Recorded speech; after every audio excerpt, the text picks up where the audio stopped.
श्री कृष्ण गोविंद हरे मुरारे, हे नाथ नारायण वासुदेव। जय श्री हरि। प्रिय भक्तजनों, अब श्रवण कीजिए माघ मास के चौथे अध्याय का। तीसरे अध्याय में आपने सुना किस प्रकार भृगु जी ने विद्याधरों को माघ मास के महत्व के बारे में बताया। तब भृगु ऋषि के बताए अनुसार विद्याधर ने माघ मास में स्नान किया और देव जैसा लोक पा करके अपने को धन्य मानने लगा। श्री वशिष्ठ जी कहने लगे, हे राजन, अब मैं माघ मास के उस महत्व को कहता हूँ जो कीर्तिवीर के पूछने पर श्री दत्तात्रेय जी ने कहा था। जिस समय साक्षात विष्णु के रूप में श्री दत्तात्रेय सत्य पर्वत पर रहते थे, तब महिष्मति के राजा शास्त्रार्जुन ने उनसे पूछा कि योगियों में श्रेष्ठ दत्तात्रेय जी, मैंने सब धर्म सुने हैं, अब आप कृपा करके मुझे माघ मास के महत्व कहिए। तब दत्तात्रेय जी बोले, जो नारद जी से ब्रह्मा जी ने कहा था वही माघ मास में मैं तुमसे कहता हूँ। इस कर्म भूमि में भारत में जन्म लेकर जिसने माघ स्नान नहीं किया उसका जन्म निष्फल हो गया।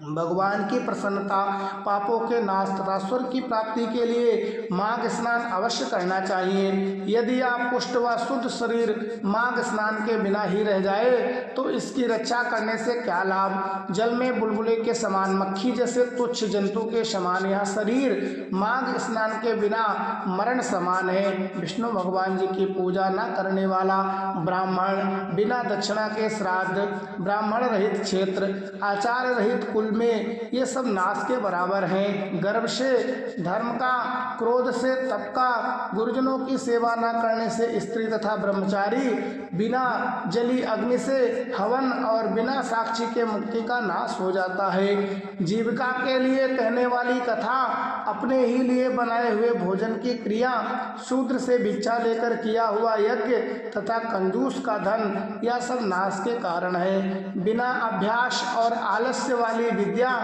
असत्यवाणी, विरोध करने वाला राजा, जीविका के लिए तीर्थ यात्रा, जीविका के लिए व्रत, संदेश युक्त का मंत्र का जप, व्याग्रचित्त होकर जप करना, वेद ना कर जानने वाले लोग, वेद न जानने वाले को दान देना, संसार में नास्तिक मत ग्रहण करना, श्राद्ध बिना धार्मिक क्रिया, यह सब व्यर्थ है। और जिस तरह दरिद्र का जीना व्यर्थ है, उसी तरह माघ स्नान के बिना मनुष्य का जीवन व्यर्थ है।